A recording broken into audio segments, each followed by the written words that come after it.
क्या आपको पता है दोस्तों, भगवान विष्णु को शालिग्राम स्वरूप में क्यों पूजा जाता है?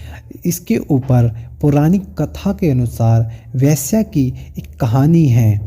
जैसे नर्मदा नदी में मिलने वाले हर पत्थर को भगवान शिव का स्वरूप मानकर नर्मेश्वर कहा जाता है, वैसे ही नेपाल की गंडकी नदी में भगवान विष्णु शालिग्राम स्वरूप में खुद प्रतिष्ठित होते हैं। पौराणिक कथा के अनुसार एक गांव में एक गंडकी नाम की वेश्या हुआ करती थी, जो हर रोज रात को किसी पुरुष के साथ भोग विलास करती, उसके बदले में उससे धन लेती थी। उस वेश्या को इस कार्य को करते हुए काफ़ी समय हो गया था। तब एक दिन उस गांव में महात्माएं उस जगह जहां गंडकी रहती थी, गांव पहुंचकर उन महात्माओं ने सबके दुख हर लिए। यह देखकर गंडकी भी उनके पास जाकर प्रणाम कर बोली, महात्मन, आप मेरा भी कल्याण करें। यह देख महात्माओं ने कहा, हम तो आपका कल्याण तभी कर पाएंगे जब तुम ये वेश्या का कार्य छोड़ सको। महात्मा की बात सुनकर गंडकी बोली, मैं सब कार्य छोड़ सकती हूँ, पर वेश्या का कार्य नहीं छोड़ सकती, क्योंकि अब मुझे इसकी आदत हो गई है। इसके अलावा आप मुझे जो कार्य कहेंगे मैं सब कार्य करने के लिए तैयार हूँ। आप मेरा उद्धार कीजिए। गुरुजी ने कहा, आज के बाद सूर्य अस्त के समय जो भी पुरुष आपके पास आए उसको अपना पति मानकर सेवा करना, तो आपका कल्याण हो जाएगा। वेश्या बोली, ठीक है गुरुजी। उस दिन के बाद सूर्य अस्त के बाद जो भी पुरुष उस वेश्या के पास आता था, वेश्या उसे अपना पति मानकर उसकी सेवा संस्कार करती थी, उसके पाँव धोती थी, खाना खिलाती थी, पाँव दबाती थी, उसे अपना पति परमेश्वर मानकर सेवा करती थी। इस तरह गुरुजी की बात पर विश्वास कर पालन करने लगी। उधर वैकुंठ धाम में भगवान विष्णु जी ये सब देख रहे थे। काफ़ी दिन बीत जाने पर भगवान विष्णु ने सोचा, क्यों न गंडकी की परीक्षा ली जाए। फिर एक दिन भगवान विष्णु मनुष्य का स्वरूप धरकर गंडकी के घर आए। अब बाकी दिन की तरह ही उस वेश्या ने भगवान के चरण धोए, खाना खिलाया, पाँव दबाए। फिर रात की क्रिया के बाद भगवान रूपी पुरुष के साथ सो गए। तब प्रातःकाल 4 बजे वे गंडकी को जगाते हुए बोले, मुझे सर में बहुत दर्द हो रहा है।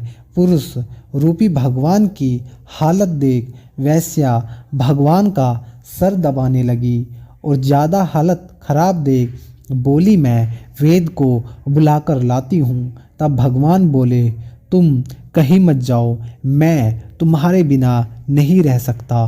फिर भगवान को इतना तेज दर्द होने लगा कि पुरुष रूपी भगवान ने प्राण निकलने का नाटक किया। भगवान मर जाने के बाद वेश्या को लगा, यह तो मेरे पति थे, इसलिए मुझे भी अब सती होना है। तब सुबह गांव वालों को पता लगा कि वेश्या के घर कोई पुरुष मर गया। तब गांव वालों ने बांस की अर्थी बनाकर उस पुरुष के शव को लिटाकर उस अर्थी को शमशान घाट ले जाने लगे और वेश्या भी 16 श्रृंगार कर उनके पीछे पीछे जाने लगी। यह देख गांव वाले बोले, गंडकी तुम कहाँ जा रही हो? तब वेश्या बोली, मैंने इसे अपना पति माना था, जब इसकी मृत्यु हो गई है तो मैं भी इसकी के साथ सती होने जा रही हूँ। यह सुनकर गांव वाले हंसने लगे और आपस में बातें करते हुए बोले कि वेश्या का भी कोई पति हो सकता है।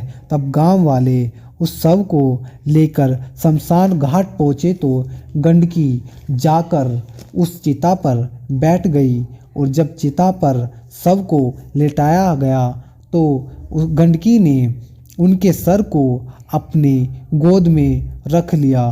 फिर भगवान से प्रार्थना करने लगी, हे प्रभु, जब से मैंने गुरुजी की बात पर विश्वास करा है तब से लेकर आज तक यदि मैंने अपने पति के अलावा किसी भी पुरुष को देखा हो तो इस चिता में आग लग जाए। गंडकी के इतना कहते ही उस चिता में आग लग गई।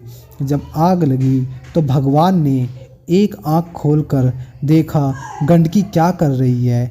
भगवान ने देखा गंडकी दोनों हाथ जोड़कर मेरा नाम जप रही है।